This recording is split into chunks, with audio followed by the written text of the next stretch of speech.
check is 8:41 a.m.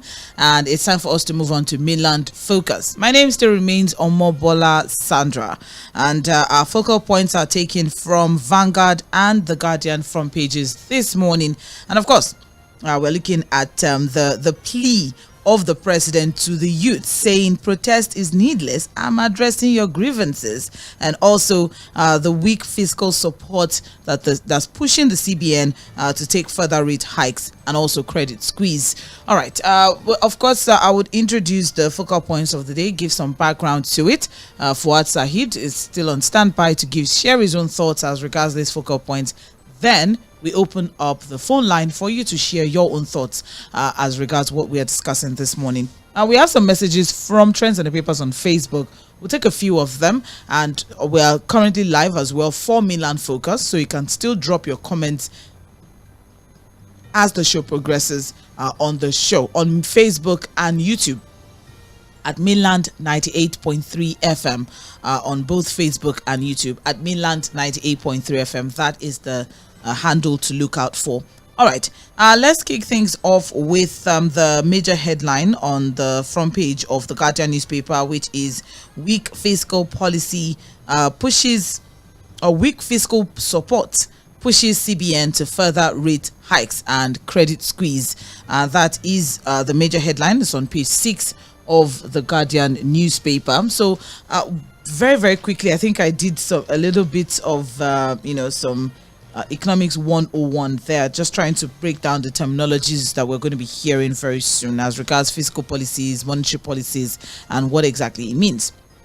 But then, with help from fiscal authorities slow in coming, the cost of borrowing is set to spike further as the CBN has added 0.5% to the already high monetary policy rate. So what this basically means, or what it implies, is that banks now have to, when banks go to borrow money from CBN, they'll be borrowing at 31.75 as against what they used to borrow before at 27.25. So if the banks are borrowing at 31.75 from CBN, we as individuals, when we now go to the bank to borrow our own small tertiary money, it means that we're going to be looking at about 35 thereabout percent, so borrowing at that rate. So that is what this increase in the MPR implies. Now, fiscal support are government policies that are supposed to back up the monetary policy, and it's something that we mentioned earlier on as regards the fact that without the fiscal policies being implemented, because the major issue we have here is food insecurity, and the major issue that is pushing food insecurity is insecurity in itself in food producing areas rather, and also high cost of transportation from these food producing areas to other areas that need these food. Those are the major things that's causing food insecurity, and if we have government policies in place that would address these issues, it will just back up whatever it is that the CBN is trying to do with the MPR. So what the report is saying, that there's an urgent need to put in check some activities that would address the food supply deficit in the Nigerian market to moderate the food prices that we have, saying that the MPC resolved to sustain collaboration with the fiscal authority to ensure inflationary pressure is subdued. So it's very important for the MPC to meet with the government authorities, and that's why we're asking here now, what do you think about the failure of fiscal policies as the CBN continues to tinker with monetary policies? Fuad mentioned something earlier on as regards the fact that, as against the last time where they increased it by about almost 150 basis points, where now it was just like about minus 50 points or so, which is translated to from 2.25 to 0.75, means that the CBN is acknowledging the fact that we are just increasing this thing, nothing is happening. So except the fiscal side comes in and supports us, it's just going to be efforts in futility. So what do you think about the failure of fiscal policies as the CBN continue to tinker with monetary policies? What are the expectations of the government as regards ensuring that the inflation is totally the inflation issues are totally subdued? All right, moving on to the second focal point here, Tinubu to youth, protest needless. I'm addressing your grievances. And we're going to be looking at it from the angle of Vanguard newspaper here. And the story is on page 5. We weren't able to take that earlier on. But then the president has pleaded with aggrieved Nigerians, especially the youths that are planning a national protest over high cost of living, to shelve the action, saying that there is no need for it. The Minister of Information and National Orientation, Mohammed Idris, has conveyed the president's plea while speaking to State House correspondents. He said that, a lot of these issues have already been resolved. What more do we want? At the moment, we have a 70,000 naira minimum wage. The student loan scheme has been launched.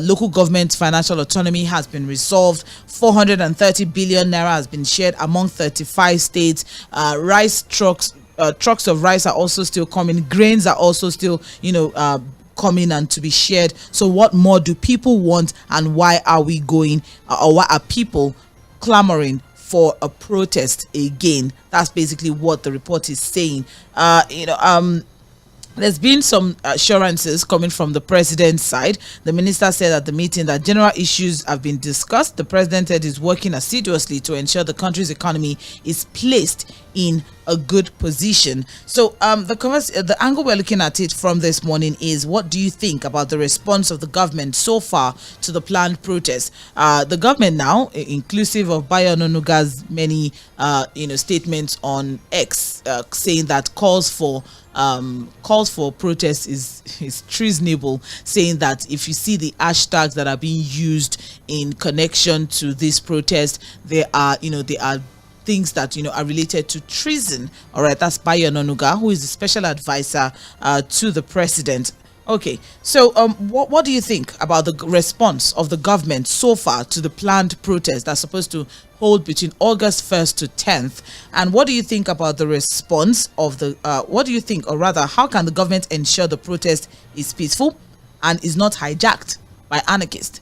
Because earlier on, the IG Kade Egbetokun mentioned that we're still reeling from the effect of the 2020 #EndSARS protest, where at some point, livelihoods were lost, businesses, roads were shut down, people couldn't get to their places of work, people couldn't access, basic amenities because the roads were closed off, and then there was violence as well. Some people, there were killings as well, there was raising of police stations as well, and all of that. And so we're asking now, how do you think the government can ensure that the protest is peaceful and is not hijacked by anarchists? What are the things that can be put in place? Even though the IG has said, well, there are measures that are being put in place to ensure that that doesn't happen. But what more can you say or add to it? All right, because one way or the other, we all saw what happened at the EndSARS protest. So that's basically that as regards that. So let's get Fuad's thought first before we open up the phone line. Fuad.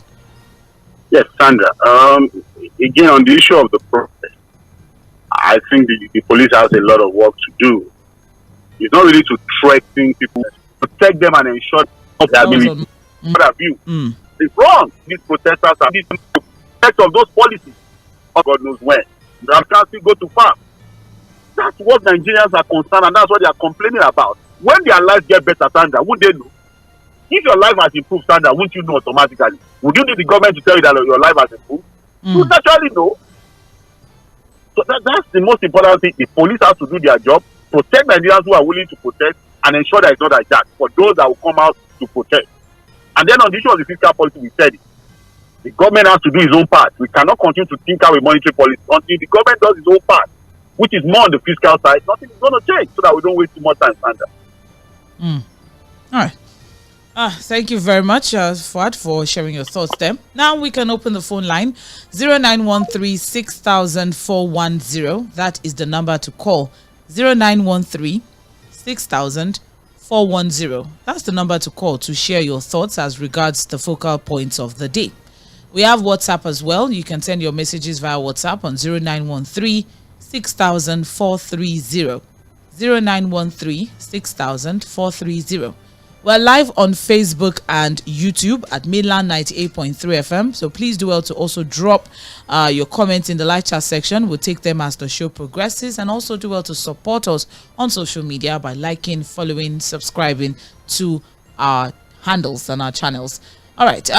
We had some messages from Trends in the Papers, from Benjamin, from Shogunle, from Ogidiomo number 1, Victor Abraham, and Temitope Onotoye during Trends in the Papers. But now you can drop your messages as well on Facebook for Milan Focus, and we'll take them as the show progresses. Let's start with the phone line. You have just 2 minutes, and please, let's keep our language clean. Very, very important. Most important, actually, to ensure that you keep things clean, and also stay within the 2 minutes time frame that's allotted to each caller. Would appreciate that. Hello, good morning. Hello, good morning. Yes. This is Olaiwola. Yes. From Nijai. All right, please go on. You see, when Mr. Fuad say is the constitutional right, and it's not about the